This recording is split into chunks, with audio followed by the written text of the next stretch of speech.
So our farm is located in Ashtabula County. It's right next to some land that my parents gave me. Basically, I went to school at OSU for horticulture and crop science, and basically met my sweetie in Columbus and drug her back here to Ashtabula County. What we do at the farm here, we do a lot of education.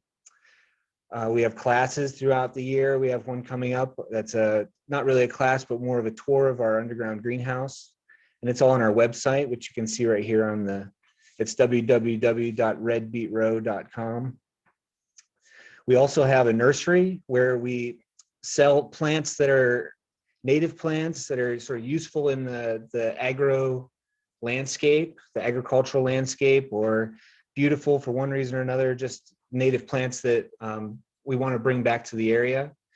We also grow a lot of plants that are medicinal plants. We grow edible plants. We grow a lot of interesting plants from all over the world that have particular uses to humans. So that's also on the website. We're going to be having a lot of those plants available in the next few months.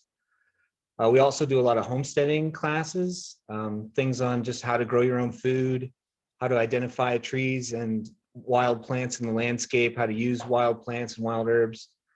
And we finally do some consultation, especially during this time of year, where I'm pruning fruit trees for folks, helping folks set up small animal systems and systems to grow their own food and things like that.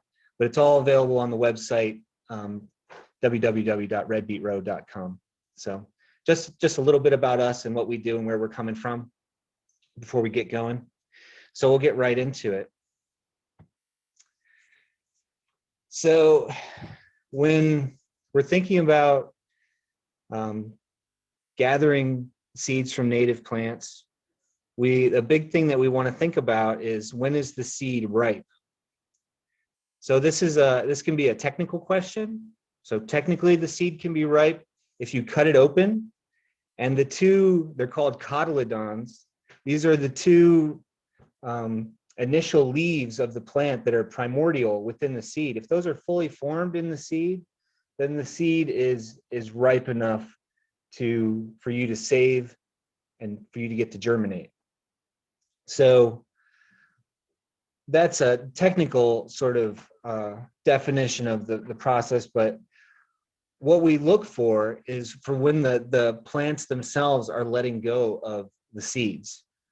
And specifically with this first slide, we're talking about seeds that are dry seeds. That is to say that they don't have a fleshy outer part to the seed. It's not necessarily a fruit, technically, but that's what we think of as fruit. So you'll see in the next slide, the fleshy fruits are different. But in these dry seeds, when the plant is actually letting go of the seed, so in the top left there, we have acorns. So obviously the oaks are letting loose of the acorns naturally in the fall. We're going to talk about some specifics about germinating the acorns later in the slides tonight. So they naturally fall. In the sunflowers in the middle, those heads are so big they start to fall over, and they do that to protect themselves from the birds, right? Because those are starting to come out loosely too, and they're fully formed. If we keep moving clockwise there to the top right, that's a wild senna. So many of our legumes have this characteristic pod, right?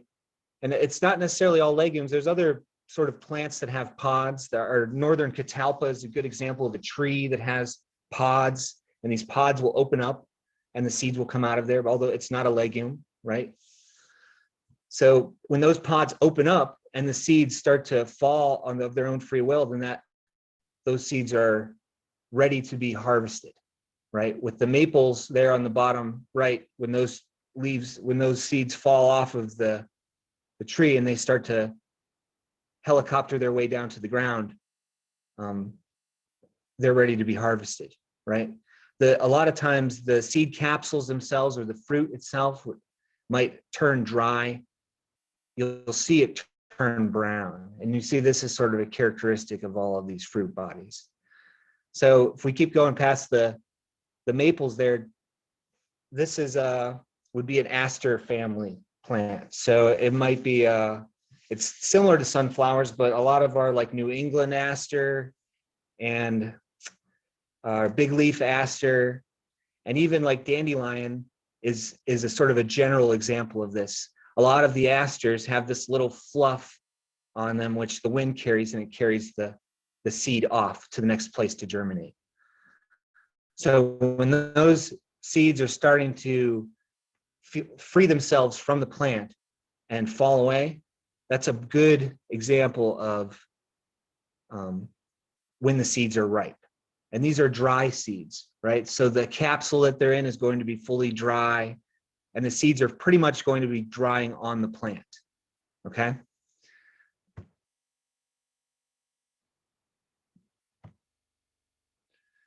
So that's in contrast to a lot of the wet fruits that a lot of our native plants have too. So we'll just start at the top right corner with this white fleshed fruit with the black seeds. That's the pawpaw, right?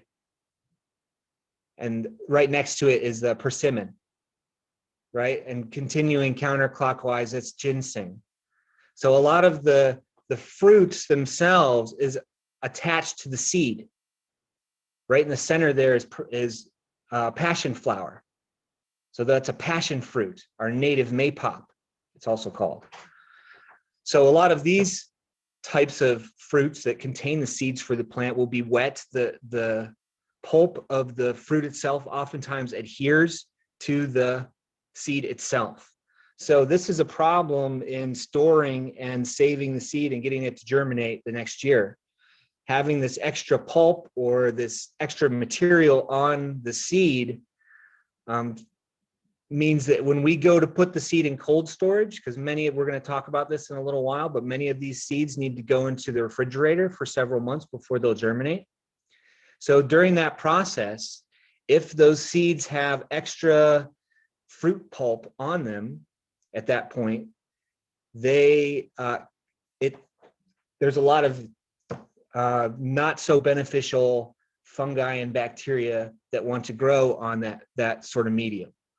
So it's not ideal for getting your seeds to germinate into a really sort of more sterile environment that is pest or sort of disease free from the get-go, which is what we're looking to get. So we want the seeds to be clean and we want them to be dry before we do whatever treatment that has to be done to get them to germinate.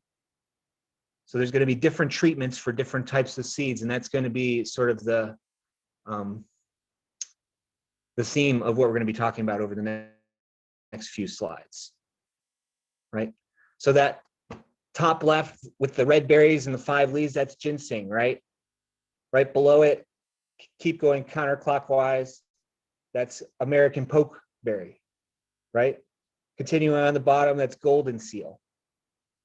And then all the way to the right on the bottom, that's American nightshade, black nightshade.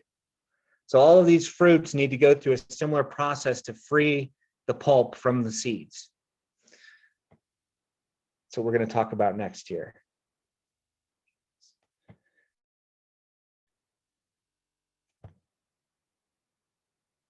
Okay, so the process that we use to do this, to free the pulp from the seeds, is fermentation.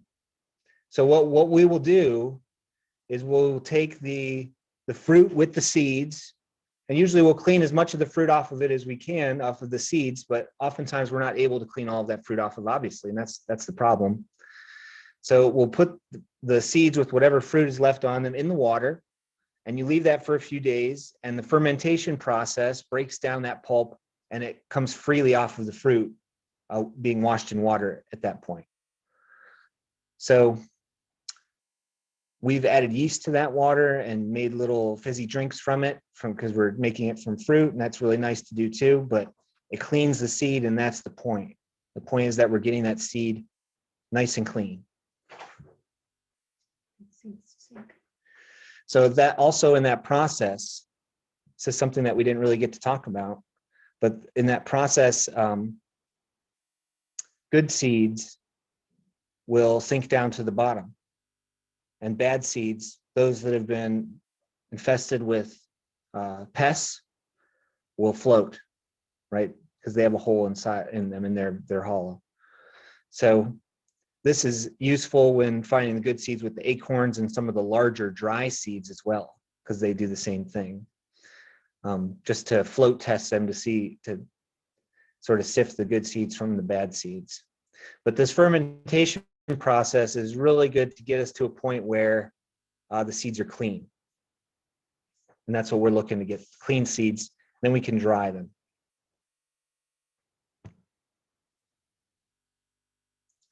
Right, so whatever you're going to do with the seeds at the end point is a part of sort of how we figure out what to do with them. But in the meantime, so after they're harvested from the plant, we want to make sure that they're dry. We end up using, a lot of times, we stay away from plastics because the plastics can hold in the whatever ambient humidity there might be on the seeds when you put them in the plastic bag. That will be trapped inside of there. So I try to use paper bags for most of the seeds that we're going to be storing for long periods of time, or any period of time really, just to make sure that any extra moisture that's on those seeds comes off of them. So most of those seeds that we talked about that you're harvested dry, oftentimes a lot of those can be stored dried and they can be germinated over, a year later or 2 years later, as long as they're kept at temperatures that are very close to what would be inside your refrigerator. So we want dry temperatures and we want close to that refrigerator temperature. So it's like 39 to 43 or so, 37 to 43. And you can see in this picture, they also have a dehumidifier in this picture. There's a air conditioner, which is used as sort of a cool bot. It's probably like a walk-in cooler, and a dehumidifier. So we have a dry refrigerator temperatures.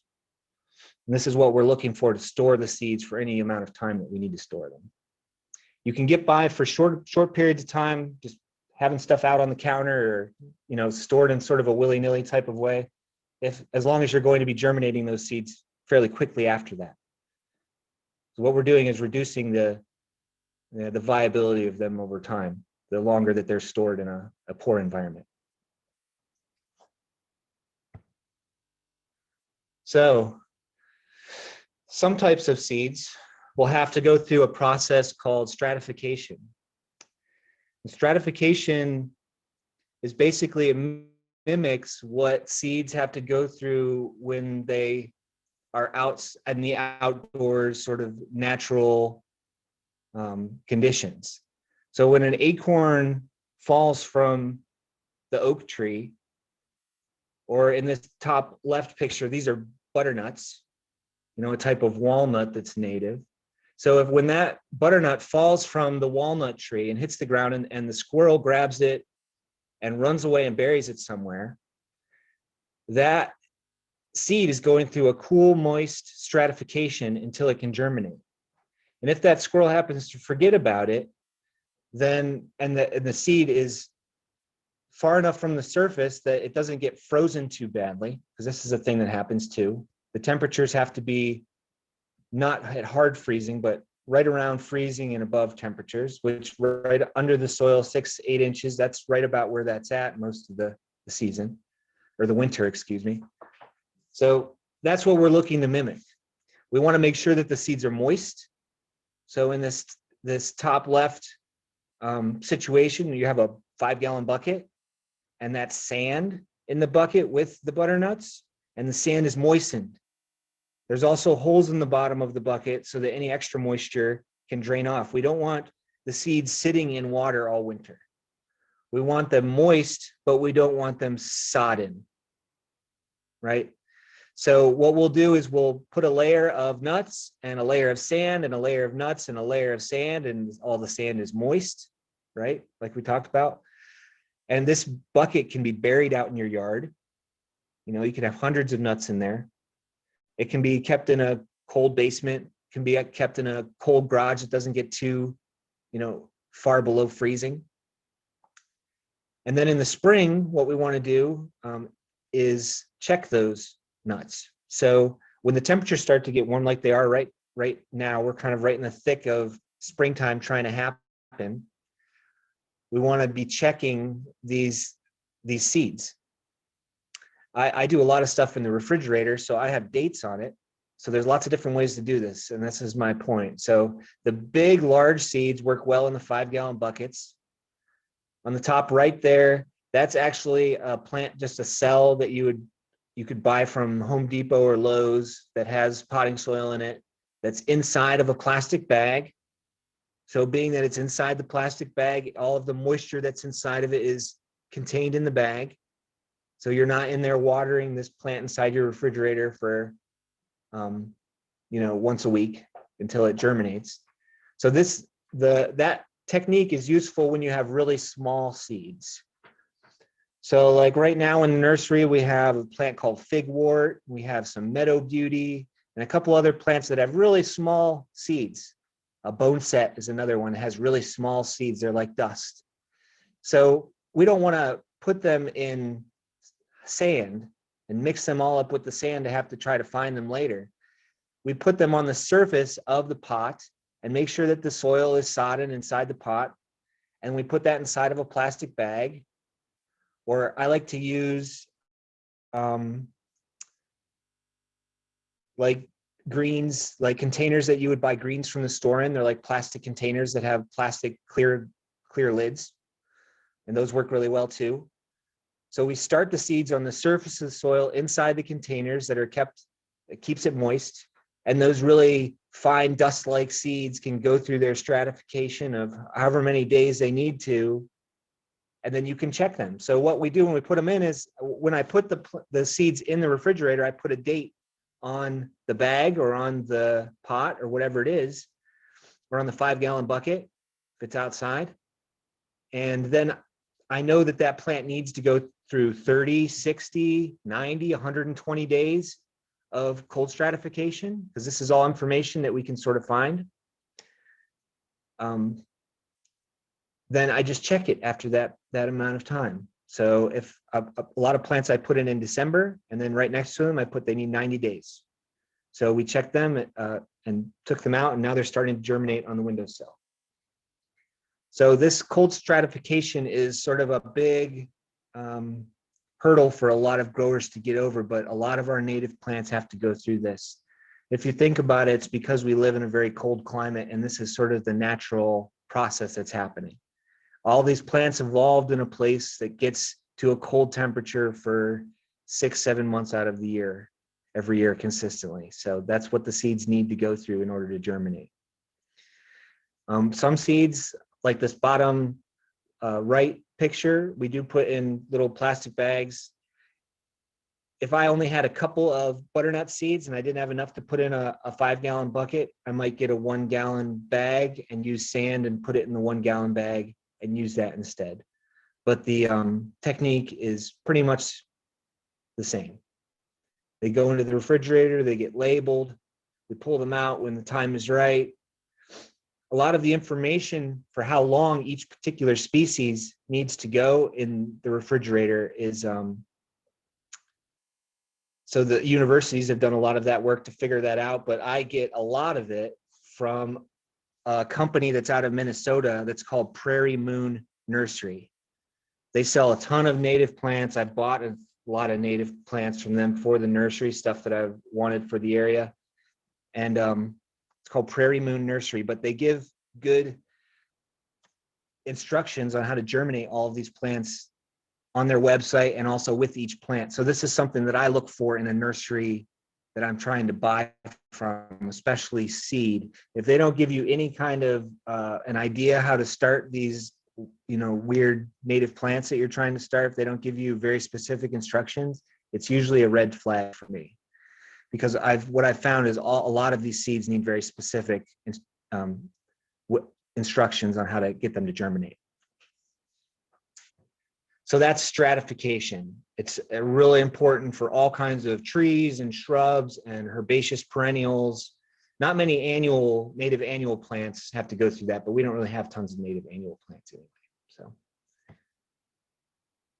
So the other sort of process to get seeds to germinate is called scarification. And this is, and really both of these techniques are ways to get the seed to imbibe water, to take in water. So with the stratification, we're relying on time and the moisture to just get in there on its own over time. With the scarification, we're going to actually be breaking the outside shell of the seed to get it to germinate. So I use this technique on a lot of native legumes. So when we're growing like wild senna or Illinois bundleflower or bush clovers or buck beans or different types of perennial legumes, and these are true legumes, not like alders and autumn olives, but true legumes that are born in the pods, like legume pods. They oftentimes are plants that have evolved to go through the digestive tract of an animal. So because, and this is a good example of this is the Kentucky coffee tree, which has seeds that are about the size of a $50. They're big, massive seeds born in big, massive pods, but these were eaten by mastodon. And that was the main sort of animal moving them around in the landscape. So after once the mastodon became extinct, basically what we have left are remnant populations of the Kentucky coffee tree that are sort of barely hanging on just on their own volition, whereas before they had this animal helping it move along. So the point is that these legumes especially have to go through some kind of scarification to get them to germinate. Also, water lotus is another good example. Our native yellow lotus needs to go through a scarring treatment before that will germinate. And then usually what will happen after we break the outside shell, which a caveat to this is we have to be careful not to destroy the embryo that's inside, right? So using sandpaper works really well. It takes a while for some seeds like the wild lotus, the yellow flowered lotus. It takes a long time to get sandpaper all the way through the outside shell to where you see the white endosperm, which is what you're looking for, is that you're looking for that seed on the inside. You're looking to whittle it down with the sanding paper to get there. We also you can see the top left picture there, that's like basically using a flathead screwdriver to take off just a little bit of the outside of the shell. Sometimes I'll use a razor blade if it's a small seed like the wild senna or the Kentucky coffee tree or the Illinois bundleflower. So those all just with a little straight edge on a razor, you can take off just a little bit so where you can see the white on the inside. So that's another process that gets the seeds to germinate. Unfortunately, so many of the wildlife has been decimated that they can't do this job as well, or there's wildlife that just aren't available in your area to do this. So getting plants to move around and spread is sort of our it sort of rests on our shoulders to a great extent at this point. So after we've done this, we've gone through this process. We've either put the seeds in the refrigerator and put them in moist stratification for however many days they need to go in there, or the outside has been nicked and they've been soaked. And when you nick and soak a seed, I should have said too, with the scarification, it swells up. So those Kentucky coffee tree seeds, when they swell up, they're the size of a $50. But really, when you nick them and when they're dried up inside of the pod, they're only about the size of a dime. So those seeds will swell up a whole lot, and that's a good way to tell you that what you did was right. You got the water into the seed and it swelled up. So after it's gone through that process, and what you'll often see is you'll see a little radicle, which is the root, start to emerge from the seed, right? And that's a pretty good indication that it's starting to germinate. So at that point, what we want to do is, if it's a large tree, we want to think about growing that in one of these raised beds. So on the top right here, this is an air prune bed. And you can see the top is protected from animals getting in, but it's up off the ground, not so much to make it easy for people to access and use, although that is nice not having to bend over. It actually has 1/4 inch hardware cloth on the bottom. So the water drains through, and when the roots, more importantly, when the roots hit that 1/4 inch hardware cloth on the bottom of this bed, it's called air pruned. So the roots don't continue to grow outside into the open air. What they will do is they will start to branch, and you'll get more of a shallow, dense root system on your plants rather than on some plants a long taproot. So what plants do that? Specifically, pawpaws have a long taproot, hickories have a long taproot, walnuts have a long taproot. So when we transplant these later, what people were finding when they were growing these trees out in the field is that you might have a hickory, like shagbark hickory is one that grows right behind our house in huge amounts. It might have a foot or 1.5 feet above the soil with a 4.5 to 6 foot root below it. So you have to dig up that whole 6 foot taproot to get a little 1.5 foot tree. And while this does make the trees much more adaptable to drought and to inclement conditions and weather, and it's a part of the natural way for them to have that, when we're trying to grow them to plant out in the landscape, it becomes a really huge hindrance. So these air prune beds sort of force those plants into making a more shallow, dense, fibrous root system, which is more conducive to us transplanting them later. You also notice how closely those seeds are planted to one another. These systems here specifically are much more suited to large seeded species or species that grow fast quickly. So the seeds are very close to one another, and the reason that they're set in the bed that way is because they're actually going to be dug up within another year of that. So you grow the plants out for a year or two and they get that dense, shallow root system, and then you will dig them up in the winter when they don't have any leaves on them, and you'll plant them out into their final destination in the landscape.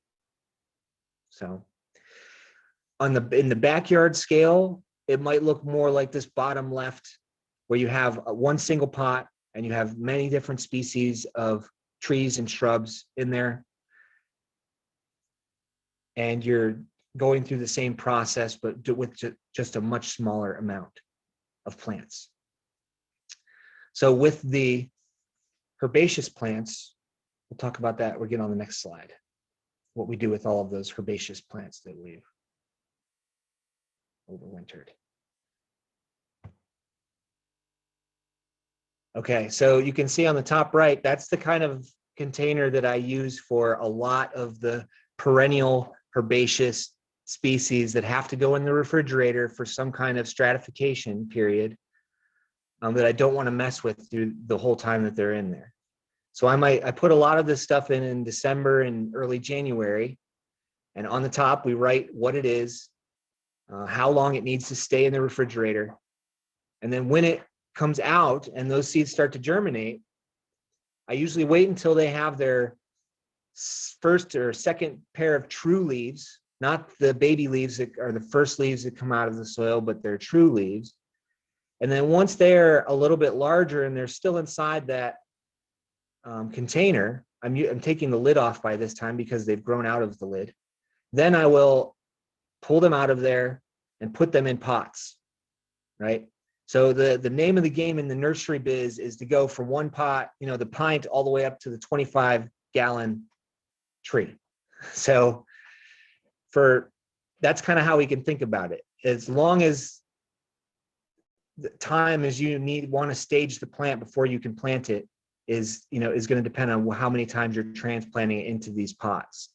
It might go directly from the container that was cold stratified in directly out into the garden. You know, it might need some extra help or oomph to make it through at that point, but it can totally happen. But it's usually what I do is I'll put them from the container into a pint or a quart, grow them out into a nice larger plant, like the size of stuff that I'm buying from the nursery, and then I'll plant it out at that point.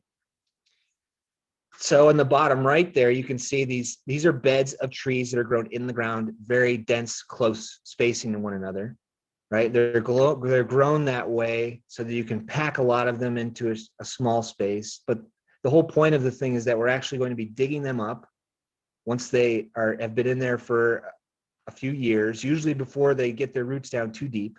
You want to dig them up, and then they can be transplanted. And like I said, that has to happen in the winter. So unless you plant it in those big nursery pots, which that's the whole point of those, and what makes them really nice for a lot of growers is that you can plant most any time of year because you're not really disturbing the roots too much, pulling it out of the pot and sticking in a hole that you dug. So the trees, they just get staged up the same way as the herbaceous perennials. They get put into, usually the trees will go from the seeds germinating straight into a 1 gallon pot, and then they get staged up from there. Sometimes that 1 gallon pot might get planted directly out into the ground the next year. So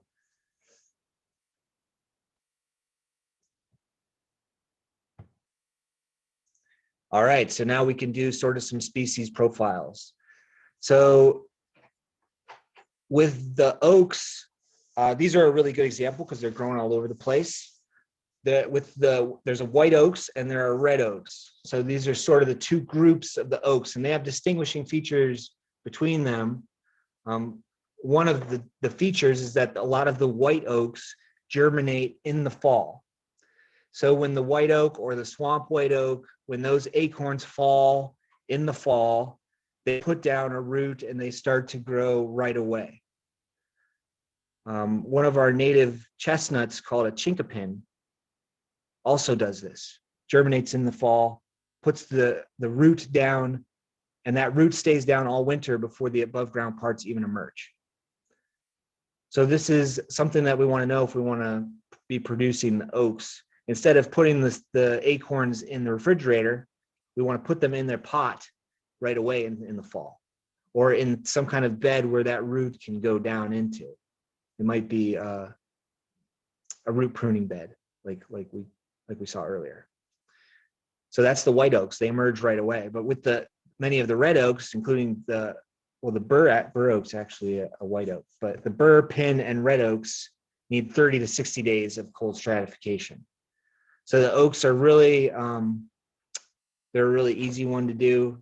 You put them in some sand in the refrigerator, make sure it's all a little moist, but not sodden, put a date on it. And then right about now, when I go into the refrigerator and I look, there's roots popping out of all of the oak acorns, right? And that's the indication that what you've got it to the point you need to get it to. Once that root starts to emerge, now you can bring it out, put it in warm temperatures, and it'll grow on into a tree just like it wants to. So the oaks are nice because they have big seeds, easy to see, easy to work with, and they're all over the place. They're also great food for wildlife and people, by the way.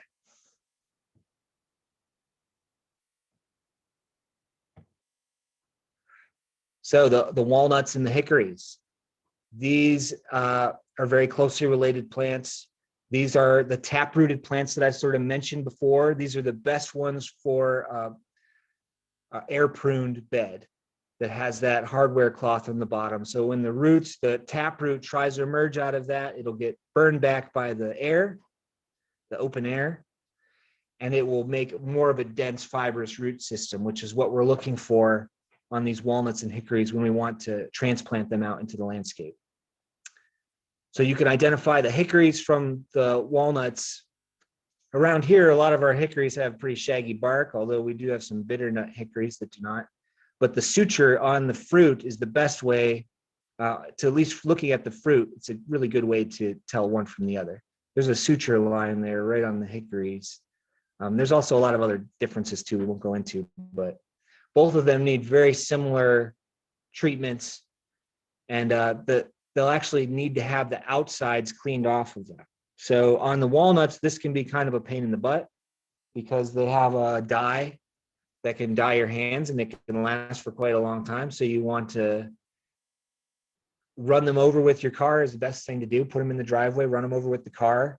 Then you can clean off that outside really easily. And then you can put them right into the cold stratification. So they can go into a big bag in the refrigerator or in a bucket, whatever you need to do to grow as many as you need.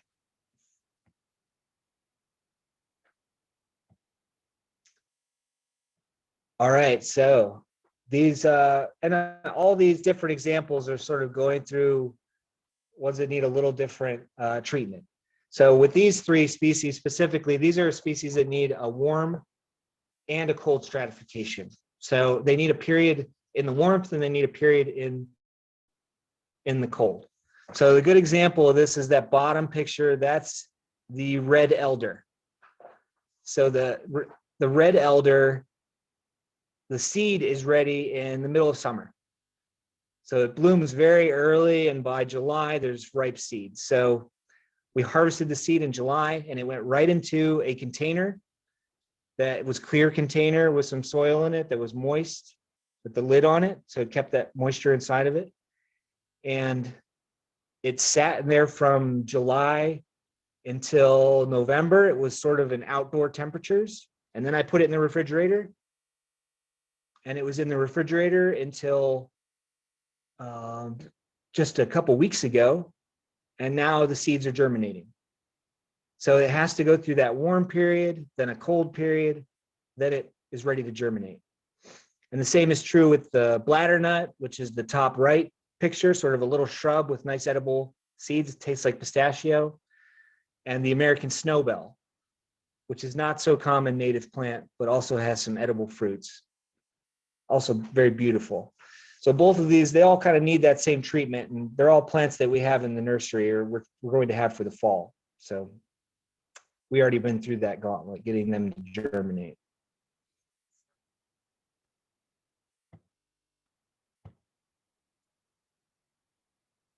All right, so most of the milkweeds, this one is mentioned because it's sort of a common plant that it's easy to come by, easy to get the seeds. They all need just a 30 to 60 day cold stratification. So what I do with seeds like the milkweed, I remove the fluffy part from the seed. You can see the brown seed has the white sort of, it's called a pappus, but it's that white fluffy part that's attached to it. So we want to disconnect that from the seed. And actually we take the brown seed and then we put that on the surface in one of those salad containers that are clear, right? The soil's moist inside of there. And we put the seed very close to the surface and we put a date on it, put what it is. It's milkweed, put it in the refrigerator. And then 60 days later, we go in and pull those out. And then when they get pulled out and they're put on the windowsill after a few weeks of warm temperatures on the windowsill, they germinate beautifully. And we have thousands of milkweed plants.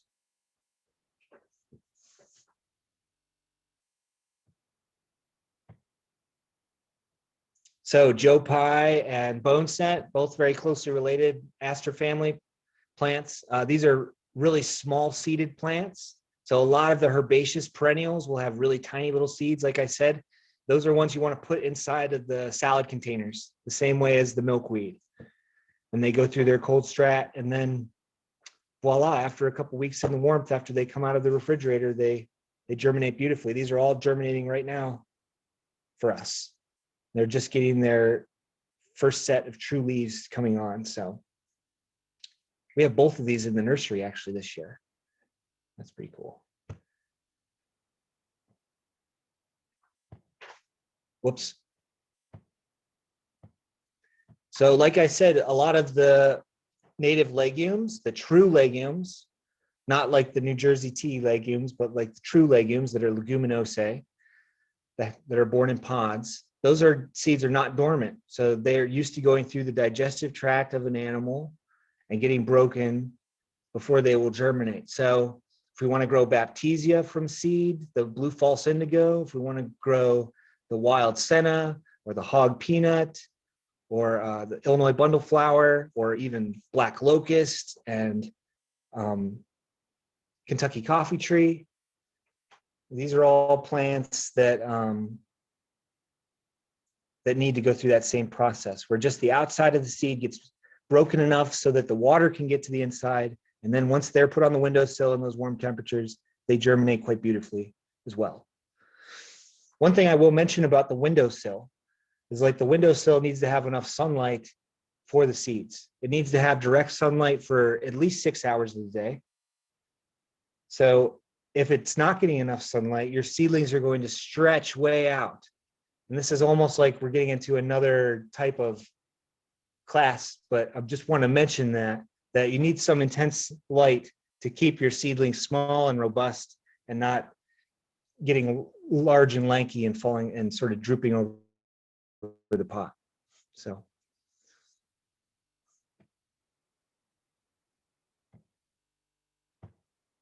Okay, so this is the sort of sequence that we go through when we're planting out, we're doing a wild install of a prairie.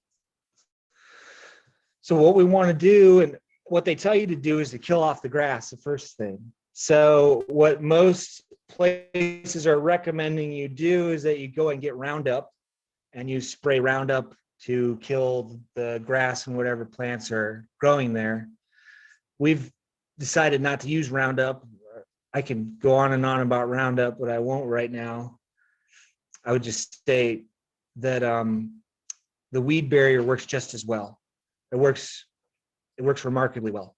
The chickens. So we put down the weed barrier in the summertime, and after a month of summer temperatures, with the sun beating down on top of it, it kills the grass, it kills whatever is underneath it. And a lot of even farmers are starting to use this now to grow lettuce and sweet potatoes and things like that. So it's a really useful sort of product. Once you kill the grass, you pull it up, and that's usually, I wait until as late as I can to pull it up because we don't want other seeds blowing into there if we can help it. So usually I'll wait until November. You know, before we're starting to get the snow falling and staying down, I want to pull that landscape fabric up, and it'll be totally brown and dead grass underneath it. So in the winter, then we want to get a prairie mix. And what I do is I get from Prairie Moon Nursery. They sell all kinds of prairie mixes. You can make your own mix from the plants that they have, or they have mixes that are already made up. And that's usually what I end up using, are mixes that they have already made up that are very, you know, it's full of native plants that are native to our to our region, and a lot of plants that aren't really locally very common. So I'll get that mixture, and it goes out there in the winter.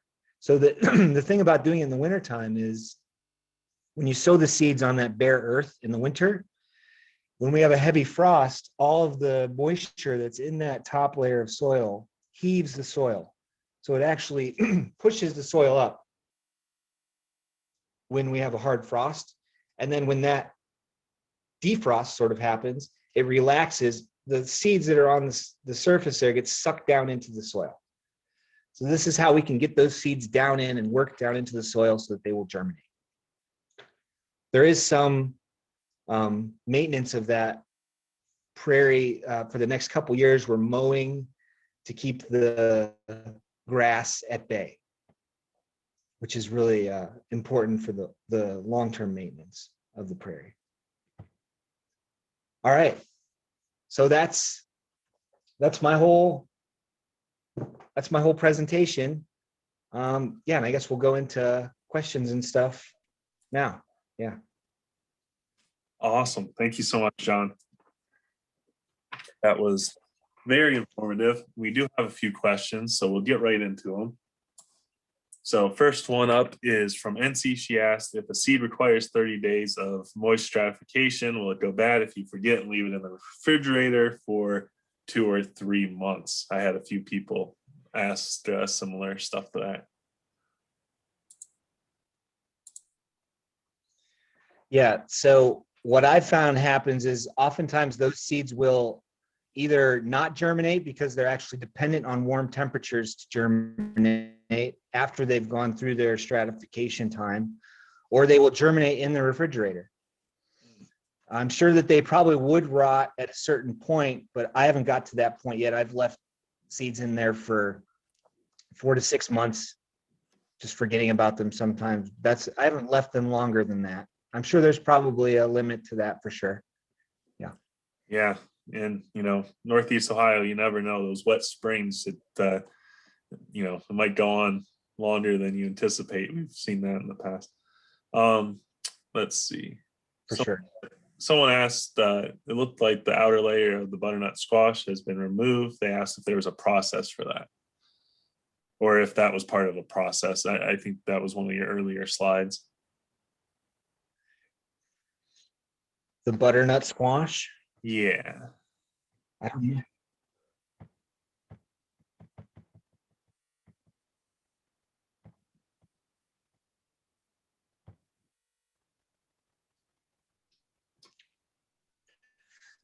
Maybe they were thinking of this one with the tomato. Yeah, that's like a tomato there in the center. Is that what we're thinking of, or is there a different one that has butternut squash? The butternut tree seeds. 'Cause these are all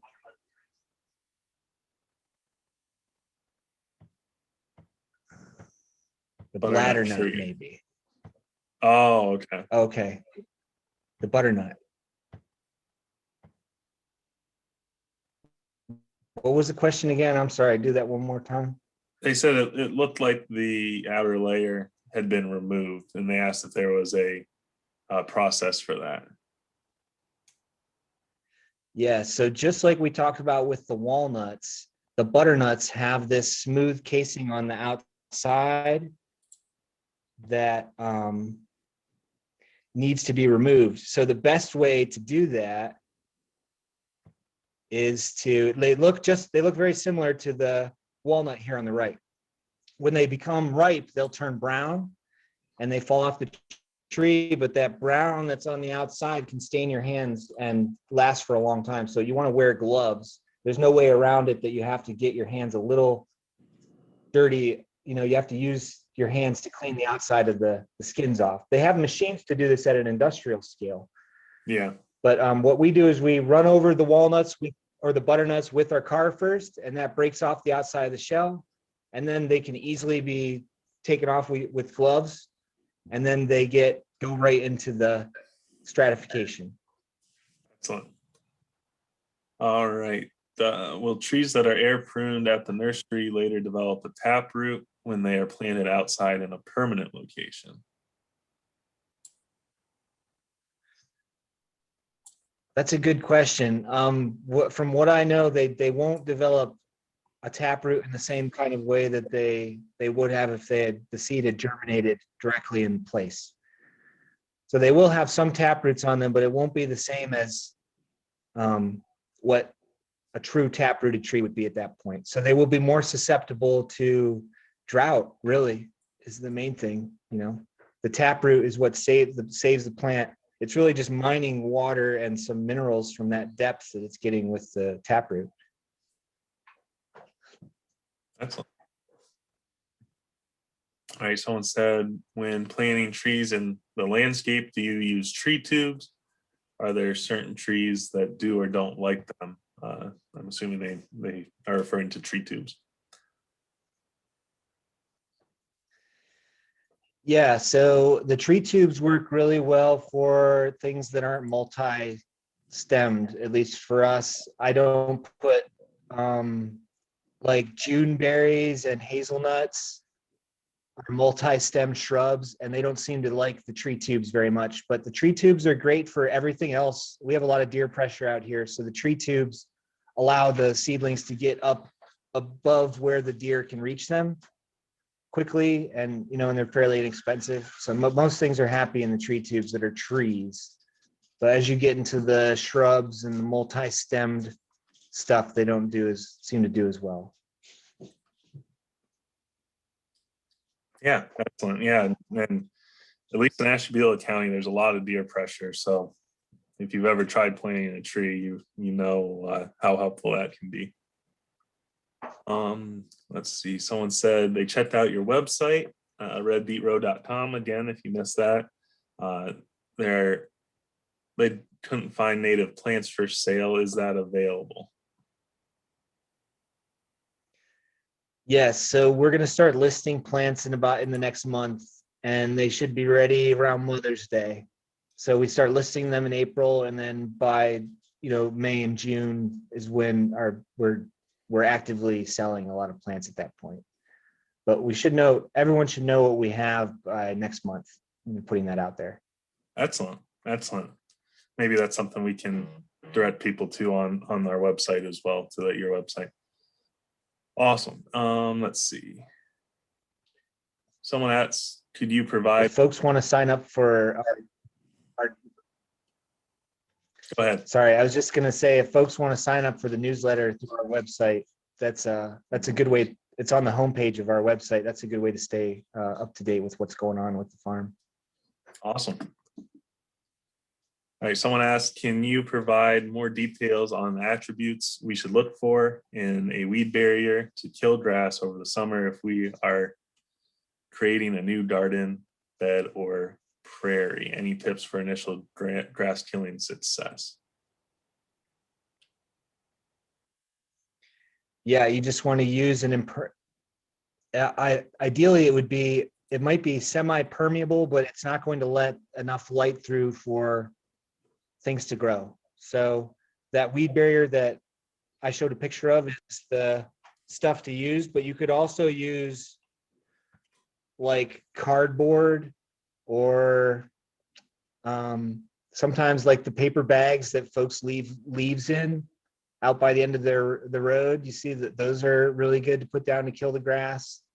But this the weed barrier is just it's when you go to a nursery and you see all those potted plants sitting out on a pad, it's usually sitting on this weed barrier stuff. It's sold to nurseries for just that, just to put right on top of the grass to kill the grass and go right into putting your pots out there. So I would just get something that totally keeps the light from going through. At least the rain can get through, but if the light gets through, then the grass will continue to grow underneath that and it won't work. So it needs to keep the light out.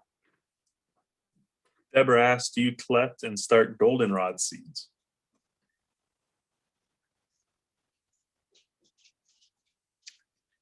Yes. So goldenrod, just like a lot of the other asters, it has a little fluff that's attached to the seed that helps it when it blows away. It's like this seed right here on the bottom in the middle with the brown background. It has a little bit of this pappus, it's called. So when you see that little bit of fluff is being produced by the plant and the seeds are actively falling off of the plant and flying away, that's your cue to get in and get your goldenrod seeds. So you can get them, put them in a bag at that point, and it might be September, it might be early October, it might be the end of August. Doesn't matter. So we put them in our brown paper bag. We save it until December, and then we put them inside of that plastic container that I talked about. And because the seeds are so small, this is something I didn't really mention, but seeds that are small should not be buried deeply. They should be buried no more deeply than they are wide. So if you have a small seed, you don't want to bury it too much more than its own width and depth. If you go too deep, they just can't emerge and grow. So what we'll do is that goldenrod will go in the refrigerator in December, and it might take 60 days, it might take 90 days, it might take 30 days. After that point, it comes out and it goes onto the windowsill and they start to germinate. They germinate beautifully. And this is the thing that folks will find too, if you're going out and you're collecting seeds from local native plants, they want to grow really well. They're growing in these dense Ohio soils, these glaciated soils. It takes some gusto for them to be able to grow in that space. So they're tough. They want to grow. If you put them through the right stratification conditions, they'll grow. Awesome. Someone asked, what suggestions do you have for planting columbine seeds from the plants in our yards? Yeah, columbine I think needs like a 30 or 60-day stratification. So they're little black seeds that are born in the I can't remember what the seed pod. Yeah, the seed pods look like a little crane's bill, and they just fall out. They're like cups, and the seeds fall out in the fall, and they're little black seeds. And it's the same way. It just needs 30 to 60 days in the refrigerator. And they're so small, you'd probably want to put those in a container as well, like in one of those clear salad containers. Mm-hmm. Great. All right. A few more questions here.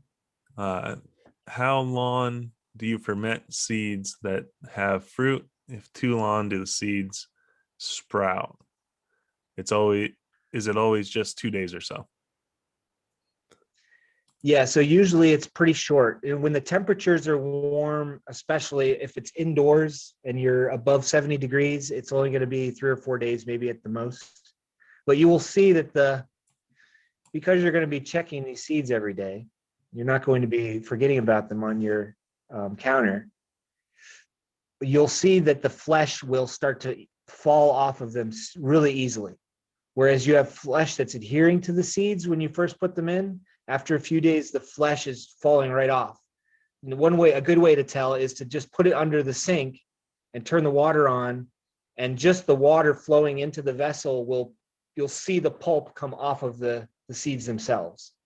It'll take just that little bit of agitation for the pulp to start to loosen. And that's when you know that you're about there. And then you dry them off and go right into either storing them dry until you do the cold stratification, or whatever you're going to do with them. Awesome. We had 2 people ask about mowing prairies. When do you mow a new prairie for best control? Does it hurt? So mowing to control grass, do you mow over everything? It doesn't hurt what you are trying to get growing. So maybe elaborate a little bit. Yeah, so this is Go ahead. sure. Sorry.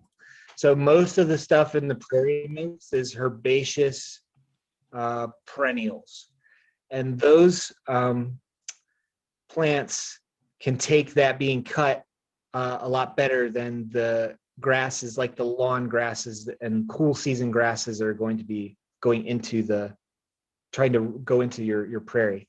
Now, cutting in the summertime is the important part of this. So those cold season grasses don't grow back so well when it's cut in the summertime.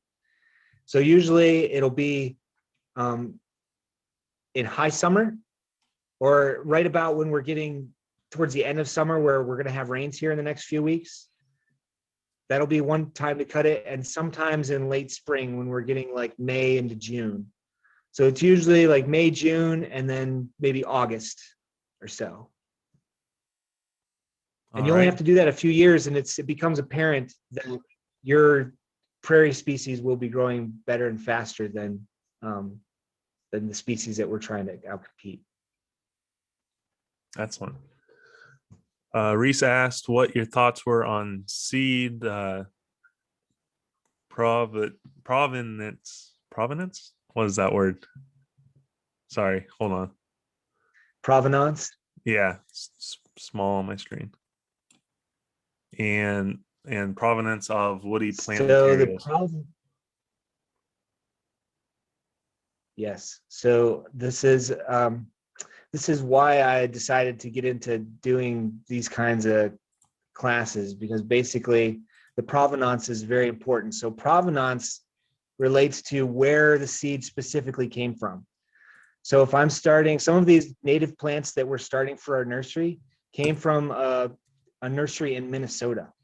So they have different growing conditions in Minnesota than we have here. So that's sort of how there can be some potential problems with taking species and moving them around, even if it's a native species that was historically from this area.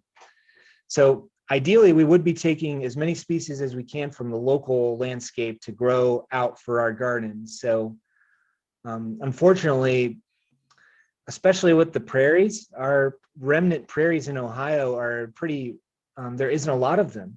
You know, unfortunately, they're relegated to places like cemeteries where it's just been an act of chance that they haven't been cultivated for, 200 years.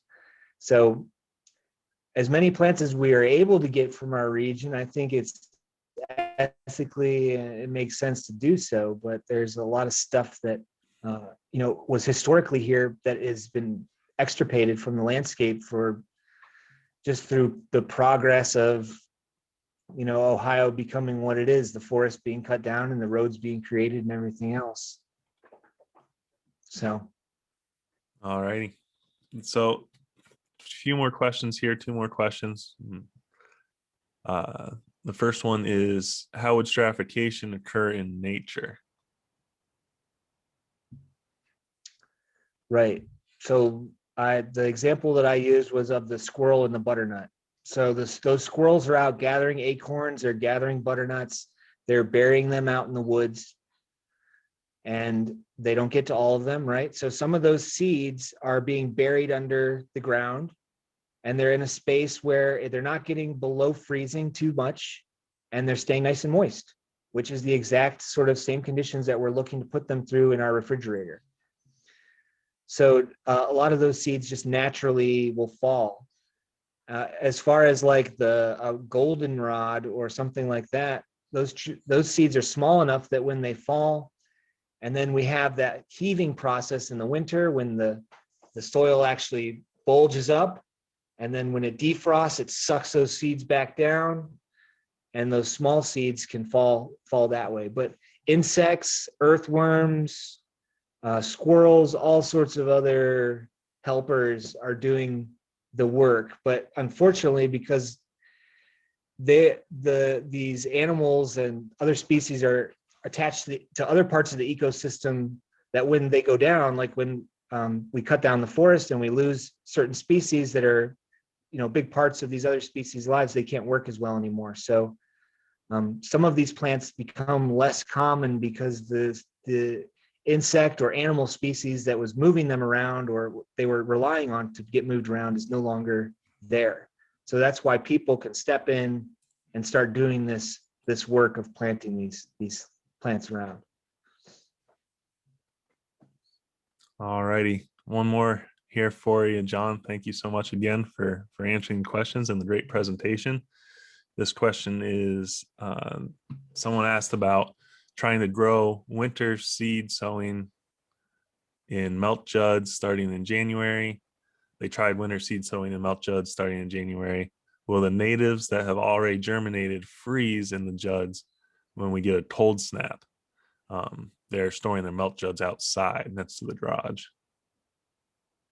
So they're worried about germinated seeds freezing. Yeah, so this can be, the greenhouse can throw off the whole mechanism that the plant is using to figure out when it wants to germinate. And this can either have the effect of giving you this amazing giant seedling in a couple months when you wouldn't have otherwise been able to produce it, or it gets cold enough that it totally fries those plants that you're trying to grow. So it's a little bit of a crapshoot. I would put them in a slightly more protected place than being outside, being that they're just in the milk jug.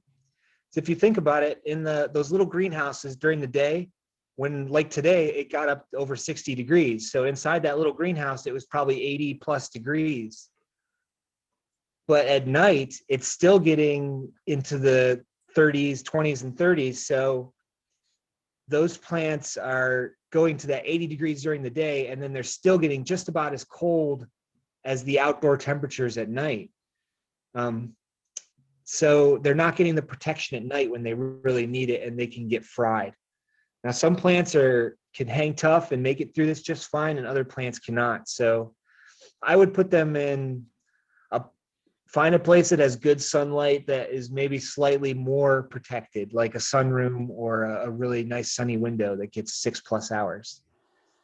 it would be a little bit better, but you might be able to get by. Like this is the thing about Ohio Springs, and you might be able to leave them out there and they'd be fine. And by June, you might have, a 1.5 foot tall plant that's ready to go. So it's just hard to say with the weather. And, when we're working with these things that are alive, and the weather is on top of it, it just makes it very complicated. Excellent. We did have one more question come in asking about planting a prairie and how you recommend removing dead sod in November, if there's an easiest way for an area. They said they have about a 50 by 20 foot area. If there's a lot of organic material left after that landscape fabric is on there, you can rake that off with a hard lawn rake. That's probably the best thing you could do. Honestly, it's not going to grow back. So I would, unless it's really thick, I would probably just seed right into that mulch and let those seeds come up through the mulch. As long as it isn't too thick. If it's very thick, that won't work so well. So you may want to think about raking it off if you have a really thick sod. And if it's really you could thick, also fork it if you think. Sorry, I was just going to say, if it's really thick, you may want to consider mowing it before putting that plastic down or that tarp down to kill it, so you don't have to worry about that. For sure. Yeah, maybe set your lawnmower to the lowest setting and just roll over that as close to the ground as you can get, and then put your fabric right on top. Yeah. All right, so I think that was all the questions. Again, John, thank you for joining us tonight. Thank you for the great presentation and answering some of our questions. There's people putting in the chat and question box. Thank you for the program. So we appreciate you. Again, if you want to reach John and see what some of the stuff he's doing and offering, you can check him out at redbeetrow.com.